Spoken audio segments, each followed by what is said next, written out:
Manager نے مالک سے بات کی کہ یہ سپروائزر ہے خود کام نہیں کرتا, دوسروں کو ورگلاتا ہے.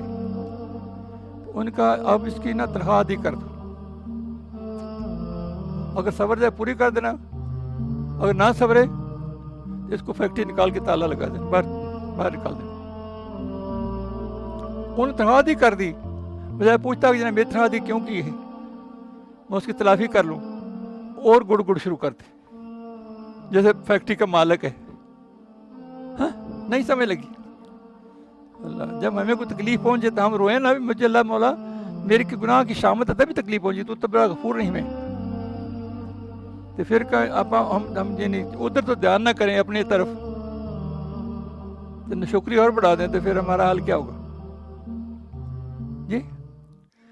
انہوں نے جناب ایسے کیا, اس نے نہ بجائے توبہ کرنے کے مائن سے پوچھتا مینیجر سے, وہ جی خود ایسے میری تنخواہ گھٹا دی, ہم نے تو کیا کرتے رہتے ہیں فلاں اور مزدوروں کو بھڑکایا. وہ بات ایک منٹ بعد وہاں سے نکلے پرائی ہو جاتی. سمجھا رہی, جب تک اندر بس سے خیال آتے رہتے عمل نہیں بنتا, جب زبان سے نکلا عمل بن جاتا ہے. ہم جو بھی بات زبان سے نکال دیں عمل بن جاتا ہے. اس لیے بات اندر شیطان وسعت ڈالتا ہے, وہ تو بس سے اس حد تک ہوتے ہیں, وہ قابل معافی ہیں, لیکن ان کو دل میں گار نہ دو بار بار. یہ جن کو یہ برے اس خیالوں میں گم ہو جاؤ. جو دم غافل سو دم کافر. ہم گھر بیٹھے غافل ہو سکتے ہیں, موبائل نے ماشاءاللہ اللہ ماشاءاللہ یہ جڑیں کاٹ رہا ہے, اللہ سے لوٹ کٹ جاتی ہے, قرآن کی تلاوت نہیں کرتے, اس سے دانے لگے رہتے. اس سے خدا را مہربانی کرو اپنے حال پہ, اس سے کوئی اپنے آپ کو نہ غور کرو. ہر کام برے سے بچو, جو اللہ سے یاد سے غافل کرے ہر وہی دنیا ہوتا ہے, جو گناہ سے غافل کرے وہی دنیا ہوتا ہے. دنیا کی قدر اللہ کے مچھر کے پار کے برابر بھی نہیں, مردار بکری پڑی تھی اس کی قدر بھی نہیں. دنیا ہمیں دی آخرت کمانے کے لیے, ہمارے زندہ اسی دنیا میں رہنا ہے, جو ہمارے مرنے تک مقام نہیں, دنیا شمار ہوتا ہے. ہم عالم دنیا میں ہیں, ہم عالم رواج سے عالم دنیا میں آئے ہیں. اب ہم ادھر ہے کہ آخرت کمانی ہے, پھر ہم عالم برزخ میں جائیں گے, پھر عالم آخرت میں جائیں گے. یہ روح جو ہے نا یہ ہمارے ربی سے ہے, ہمارے ہاں جسم میں امانت آئی. اب اس میں اگر ہمارے انسان میں حیوانیت بھی ہے انسانیت بھی ہے. اگر انسان کے اوپر حیوانیت کے غلبہ ہو تو پھر حیوانوں جیسے کام کرتا ہے, انسانیت کا غلبہ انسانوں جیسے کام کرتا ہے.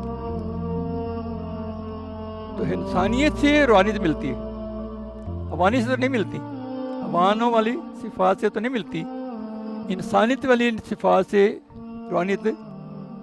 سمجھ آئی اتنی بات کی؟ پہلے تو انسان بنے نا صحیح انسان, حیوانوں والی صفات سے تو نکلے نا جی, پھر اگلی بات کریں کوئی, پھر روحانیت کی بات کریں. پہلے انسان, پھر مسلمان, پھر مومن, پھر درجہ جو سو جتنا گڑ اتنا میٹھا, جتنی کوشش نیت کے ساتھ. اس نے گڑ اور کی, تو مالک نے مینیجر کا حکم مانا. مینیجر نے مالک کو بولا, اس نے کہا نکالو فیکٹری سے, نکال دی. اب محتاج کا محتاج ہو. جب میں کوئی تکلیف پہنچے ہم میرے غور کریں, یہ اللہ تو اللہ ہے. وہ تکلیف کیا ہوتی, مثلا تکلیف دنیاوی تکلیف آئی ہو, سمجھو کہ ہمیں سزا ہے, ہم اللہ کے کام میں سستی کی, اللہ نے ہمیں تھوڑا سا ٹیکہ لگایا پریشانی کا, جتنا اللہ کسی جان سے پوچھتا تھا وہ نہیں ڈالتا, اتنا ٹیکہ لگایا. مثلا ہم سے ذکر فکر چھوٹ رہا ہے, ہم تلاوت چھوٹ رہی ہے, ہم سے عبادت چھوٹ رہی ہے, ہم سے نیک اعمال چھوٹ رہے ہیں, ہم سے اخلاق بد اخلاقی آ رہی جی, ہماری جان سے ظلم ہو رہے ہیں, کسی کو ظلم کر رہے ہیں, نمازیں چھوٹ رہی, تہجد چھوٹ رہی, لاہور چھوٹ رہے, اذکار چھوٹ رہے. یہ کیا ہو گیا, ہماری یعنی کمی آ گئی نا ہمیں اللہ کی قربت میں. سمجھ آ رہی ہے اتنی بات؟ اس پہ غور کیا گیا نا, کیا کرو کوئی بات نہیں, پھر کیا ہوگا کوئی بات نہیں, کیوں تیری سزا تجھے مل رہی, تجھے کوئی پرواہ نہیں تو اللہ کو کوئی پرواہ نہیں.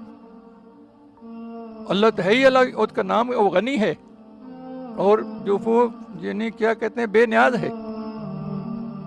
اور جو انسان ہے نا, انسان یہ ابدیت ہے ہی عاجزی, مسکینی اور نیاز مندی. صحیح ہے, سمجھ آ رہی بات کی؟ اس لیے ہمیں عاجزی، مسکینی اور تواضع اور یعنی نیاز مندی بارے میں آتی، تکبر نہیں بارے میں آتا ہمارے یہاں، تکبر ہے ہی نہیں۔ تکبر کس سے کرو گے؟ بڑے بڑے گرے ہیں اوپر سے، اللہ یہ زماتا تو ہے، یہ تو زماتا اللہ اور کیا کرتا ہے؟